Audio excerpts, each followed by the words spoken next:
Hi there. Welcome to Oil for the Journey. I am your journey reader, Stephanie, today. We are going to be reading from the book of First Kings, chapter 14 through 16. And I am reading from the New Living Translation. Now, we are in First Kings and we're following the Bridges for Peace Ignite the Truth Bible reading plan. So let's go ahead and get started. So 1 Kings chapter 14. At that time, Jeroboam's son, Abijah, became very sick. So Jeroboam told his wife, "Disguise yourself so that no one will recognize you as my wife. Then go to the prophet Ahijah at Shiloh, the man who told me I would become king. Take him a gift of 10 loaves of bread, some cakes, and a jar of honey, and ask him what will happen to the boy." So Jeroboam's wife went to Ahijah's home at Shiloh. He was an old man now and could no longer see. But the Lord had told Ahijah, "Jeroboam's wife will come here, pretending to be someone else. So she will ask you about her son, for he is very sick. Give her the answer I give you." So when Ahijah heard her footsteps at the door, he called out, "Come in, wife of Jeroboam. Why are you pretending to be someone else?" Then he told her, "I have bad news for you. Give your husband Jeroboam this message from the Lord, the God of Israel. I promoted you from the ranks of the common people and made you ruler over my people Israel. I ripped the kingdom away from the family of David and gave it to you. But you have not been like my servant David, who obeyed my commands and followed me with all his heart and always did whatever I wanted. You have done more evil than all who lived before you. You have made other gods for yourself and had made me furious with the gold calves. And since you have turned your back on me, I will bring disaster on your dynasty and will destroy every one of your male descendants, slave and free alike, anywhere in Israel. I will burn up your royal dynasty as one burns up trash until it's all gone. The members of Jeroboam's family who die in the city will be eaten by dogs, and those who die in the field will be eaten by vultures. I, the Lord, have spoken." Then Ahijah said to Jeroboam's wife, "Go on home, and when you enter the city, the child will die. All Israel will mourn for him and bury him. He is the only member of your family who will have a proper burial. For this child is the only good thing that the Lord, the God of Israel, sees in the entire family of Jeroboam. In addition, the Lord will raise up a king over Israel who will destroy the family of Jeroboam. This will happen today, even now. Then the Lord will shake Israel like a reed whipped about in the stream. He will uproot the people of Israel from the good land that he gave their ancestors and will scatter them beyond the Euphrates River, for they have angered the Lord with the Asherah poles they had set up for worship. He will abandon Israel because Jeroboam sinned and made Israel sin along with him." So Jeroboam's wife returned to Tirzah, and the child died so that she walked through the door of her home. And all Israel buried him and mourned for him, as the Lord had promised through the prophet Ahijah. The rest of the events in Jeroboam's reign, including all his wars, and now he ruled, are recorded in the book of the history of the kings of Israel. Jeroboam reigned in Israel 22 years, and when Jeroboam died, his son Nadab became the next king. Meanwhile, Rehoboam, son of Solomon, was king in Judah. He was 41 years old when he became king, and he reigned 17 years in Jerusalem, the city of the Lord, that the Lord had chosen from among all of the tribes of Israel as a place to honor his name. Rehoboam's mother was Naamah, an Ammonite woman. During Rehoboam's reign, the people of Judah did what was evil in the Lord's sight, provoking his anger with their sin, for it was even worse than that of their ancestors. For they also built themselves pagan shrines and set up sacred pillars and Asherah poles on every hill under every green tree. There were even male and female shrine prostitutes throughout the land. The people imitated the detestable practices of the pagan nations the Lord had driven from the land ahead of the Israelites. In the 5th year of King Rehoboam's reign, King Shishak of Egypt came up and attacked Jerusalem. He ransacked the treasuries of the Lord's temple and the royal place. He stole everything, including all the gold shields Solomon had made. King Rehoboam later replaced them with bronze shields as substitutes, and he entrusted them to the care of the commanders of the guard, who protected the entrance to the royal place. Whenever the king went to the temple of the Lord, the guards would also take the shields and then return them to the guard room. The rest of the events in Rehoboam's reign and everything he did are recorded in the book of the history of the kings of Judah. There was constant war between Rehoboam and Jeroboam. When Rehoboam died, he was buried among the ancestors in the city of David. His mother was Naamah, an Ammonite woman. Then his son Abijam became the next king. Abijam began to rule over Judah in the 18th year of Jeroboam's reign in Israel. He reigned in Jerusalem 3 years, and his mother was Maacah, the granddaughter of Absalom.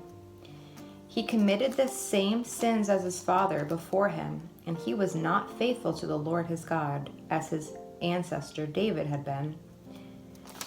But for David's sake, the Lord his God allowed the descendants to continue ruling, shining like a lamp, and he gave Abijam a son to rule after him in Jerusalem. For David had done what was pleasing in the Lord's sight, and had obeyed the Lord's command throughout his life, except in the affair concerning Uriah the Hittite.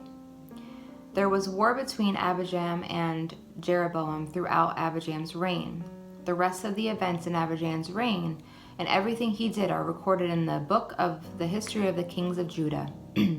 There was constant war between Abijam and Jeroboam. When Abijam died, he was buried in the city of David. Then his son Asa became the next king. Asa began to rule over Judah in the 20th year of Jeroboam's reign in Israel. He reigned in Jerusalem 41 years. His grandmother was Maacah, the granddaughter of Absalom. Asa did what was pleasing in the Lord's sight, as his ancestor David had done. He banished the male and female shrine prostitutes from the land and got rid of all the idols his ancestors had made. He even deposed his grandmother Maacah from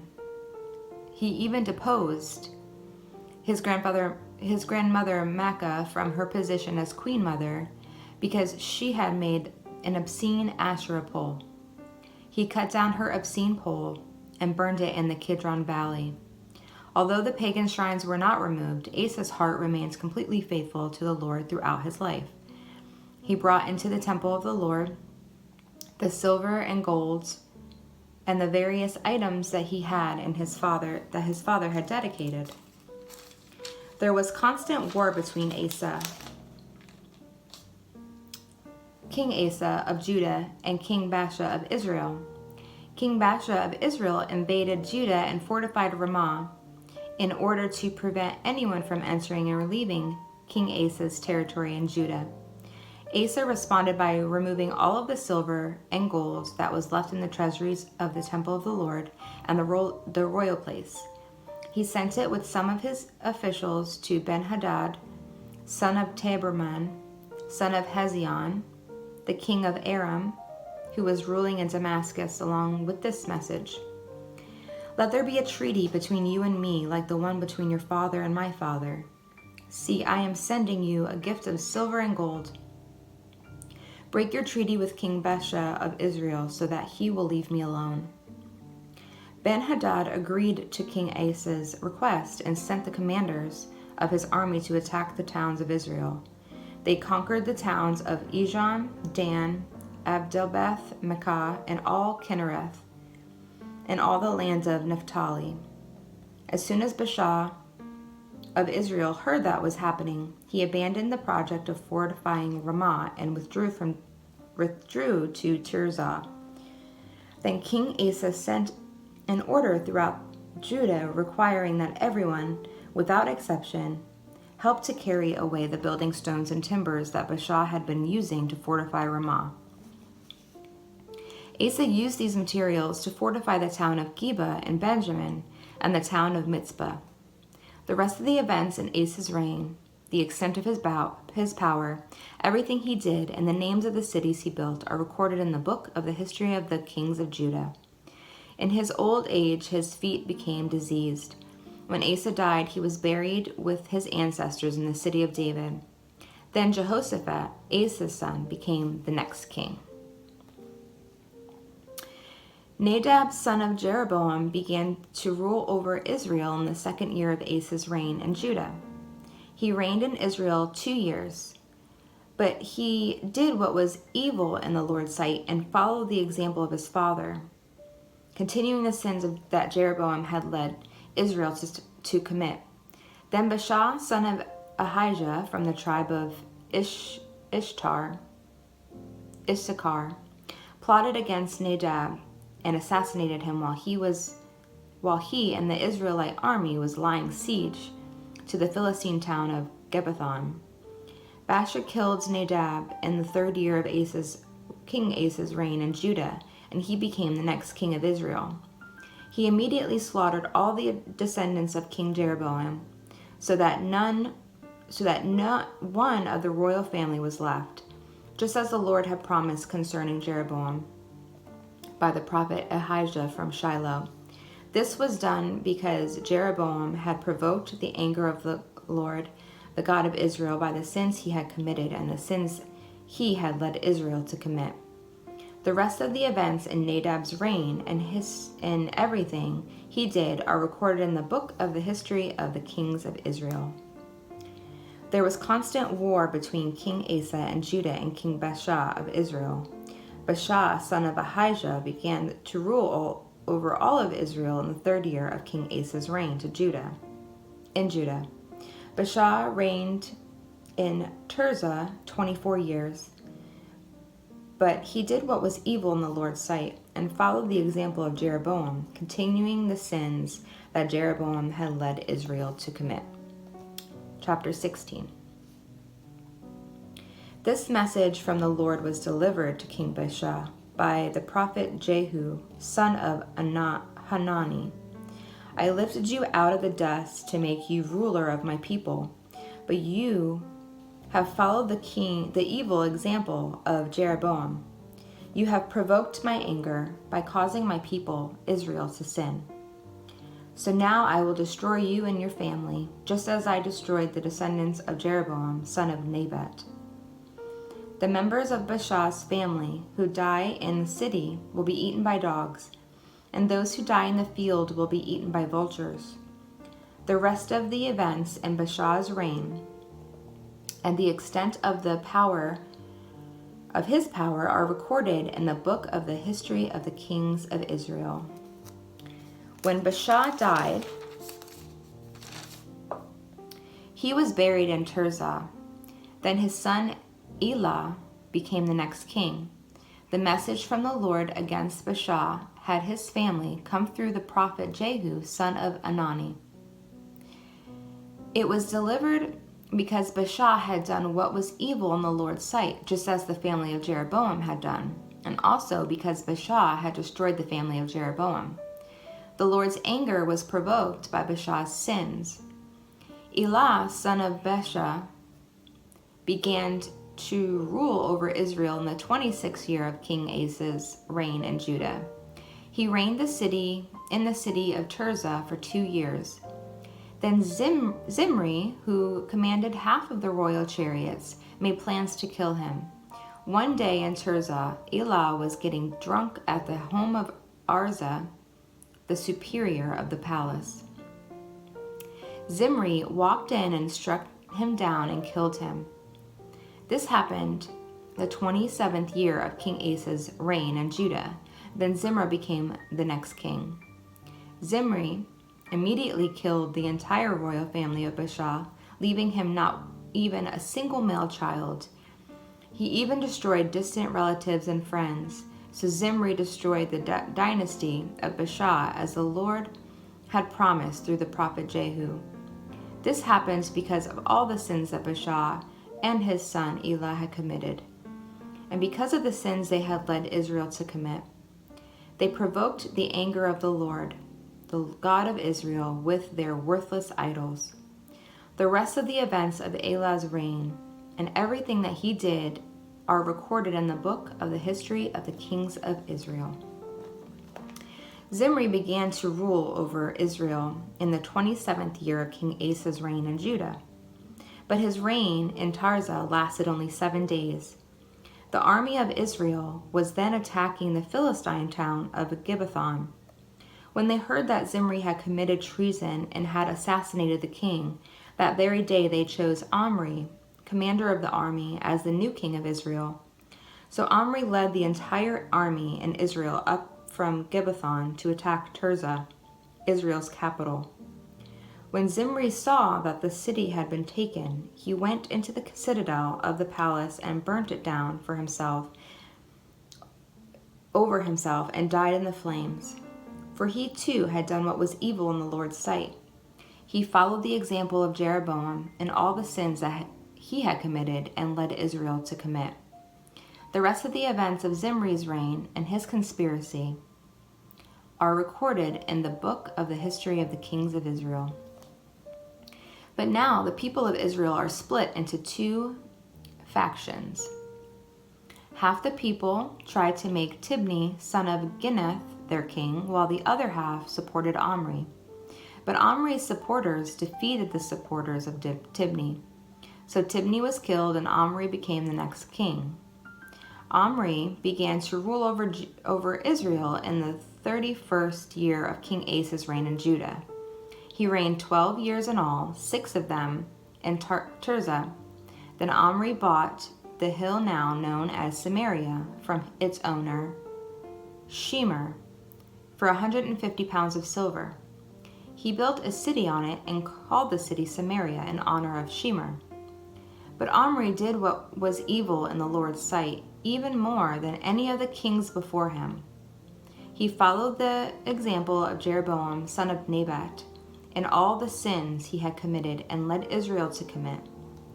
The people provoked the anger of the Lord, the God of Israel, with their worthless idols. The rest of the events in Omri's reign, the extent of his power, and everything that he did are recorded in the book of the history of the kings of Israel.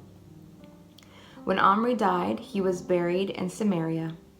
Then his son Ahab became the next king. Ahab, son of Omri, began to rule over Israel in the 38th year of King Asa's reign in Judah. He reigned in Samaria 22 years. But Ahab, son of Omri, did what was evil in the Lord's sight, and even more than any of the kings before him. And as though it were not enough to follow the sinful example of Jeroboam, he married Jezebel, the daughter of King Ethbaal of the Sidonians, and he began to bow down to worship of Baal. First Ahab built a temple and on an altar for Baal in Samaria. Then he set up an Asherah pole. He did more to provoke the anger of the Lord, the God of Israel, than any other kings of Israel before him. It was during his reign that Hiel, a man from Bethel, rebuilt Jericho. When he laid its foundations, it cost him the life of his oldest son, Abiram. And when he completed it and set up its gates, it cost him the life of his youngest son, Segub. This all happened according to the message from the Lord concerning Jericho spoken by Joshua, son of Nun. All right, well, that concludes our reading for today, 1 Kings chapter 14 through 16. Thanks so much for joining me. I pray that everyone who read along with me today or read along every other day are blessed. I pray protection over you, and I pray that the Lord speaks through you, to you through his word. Thanks for joining me, and see you next time. Bye-bye.